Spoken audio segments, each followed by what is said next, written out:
एक बार गर्मी के दिनों में जंगल में बहुत सूखा पड़ा था। वहाँ न खाने के लिए फल बचे थे और न ही पानी बचा था। गर्मी की वजह से सारे पेड़ सूखे पड़े थे।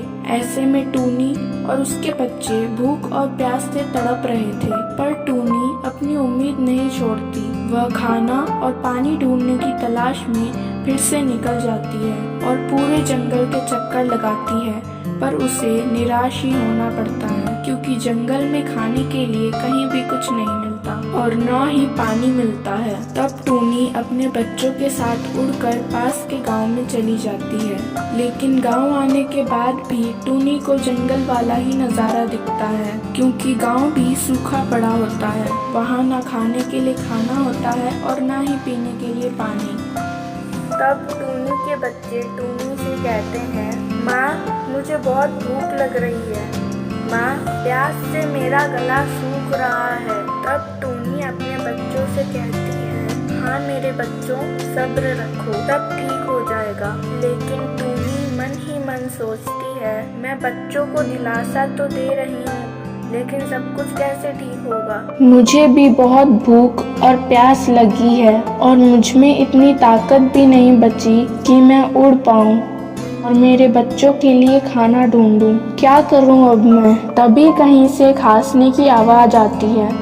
एक बूढ़ी औरत जो खुद बीमार होती है, वो अपने आंगन में पानी की कटोरी और कुछ चावल रखती है और अंदर चली जाती है। तभी टूनी और उसके बच्चे जाकर भर पेट खाना खाते हैं और पानी भी पीते हैं और ये सिलसिला रोज चलता है। टूनी तो खुश होती है, लेकिन उस बूढ़ी औरत की तबीयत और खराब होती जाती है। पैसे ना होने के कारण वो अपना सही इलाज नहीं कर पाती। तब टूनी अपने आप से कहती है, इस बूढ़ी अम्मा की वजह से मैं और मेरे बच्चे आज खुश हैं और अपना पेट भर सकते हैं, वरना पता नहीं हमारा क्या होता। लेकिन ये बूढ़ी अम्मा खुद कितनी मुश्किल में है और मैं कुछ नहीं कर सकती। अब टूनी गांव के ही पास नदी के किनारे एक बड़े से पेड़ पर अपना घर बनाकर रहने लगी। एक दिन टूनी समुंदर के पास से उड़ रही होती है। तभी उसे एक चीज दिखती है जो बहुत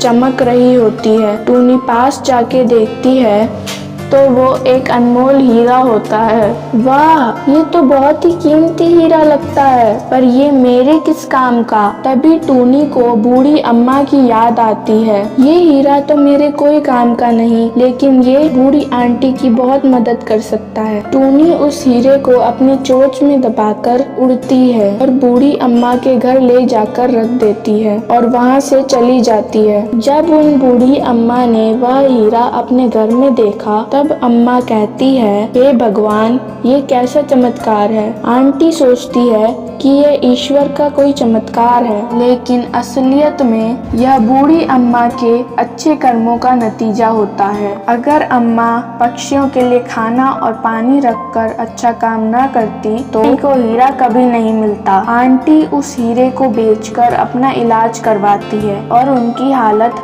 अच्छी हो जाती है। इधर टूनी और उसके बच्चे भी रोज खाना खाकर और पानी पीकर खुश रहते हैं। तो इससे हमें ये सीख मिलती है कि अच्छे कर्मों का फल हमेशा अच्छा होता है।